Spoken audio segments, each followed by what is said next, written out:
Uue auto ost on kindlasti protsess, kus on parasjagu emotsiooni, ratsionaalsust ja kindlasti ka eelarve. Otsustamisprotsessist on aga olulisem see, et auto kasutamise jooksul ei tuleks ootamatuid üllatusi. Auto maksumus on kindlasti üks oluline osa otsustamisprotsessist. Samas ei pöörata piisavalt palju tähelepanu sellele, millised on auto jooksvad kulud. Seda nagu korraline hooldusmaksumus, reaalne kütusekulu, kindlustus ja liisingumaksed.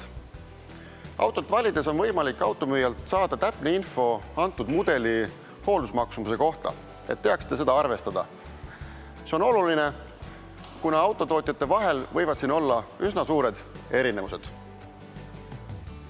Auto kasutusrendi kuumakse sõltub eelkõige kasutusperioodi pikkusest, planeeritavast läbisõidust ja ka auto margist ja mudelist. Mida paremini auto hoiab turuhinda, seda madalam on üldjuhul liisingu kuumakse.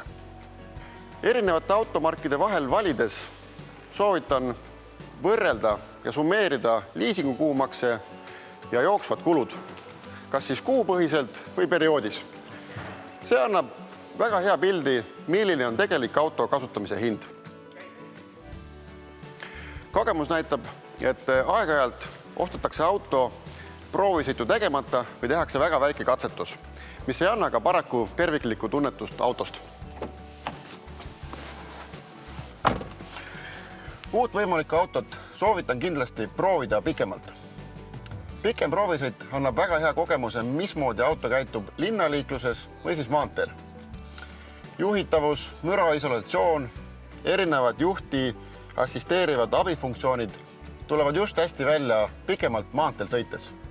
Ja üks oluline asi veel, et kui sõita pikemalt, sel juhul on näha ka auto reaalne kütusekulu, et ei tuleks üks ebameeldivat üllatust siis, kui auto on juba ostetud.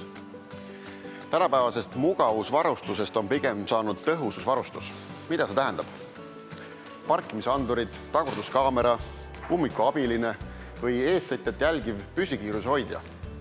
Need kõik on funktsioonid, mis vähendavad õnnetusse sattumise riski. Ja paraku iga õnnetus toob kaasa kulu, on see siis kindlustuse omavastutus, muu remondikulu, inimfaktorist rääkimata. Ehk et auto soetamisel tasub kaaluda pakutavat lisavarustust, mis suurendavad turvalisust ja ohutust. Bensiini, diisli ja gaasimootoriga autode vahel valimisel mängib olulist rolli kasutusperiood, kuid enam planeeritav läbisõit.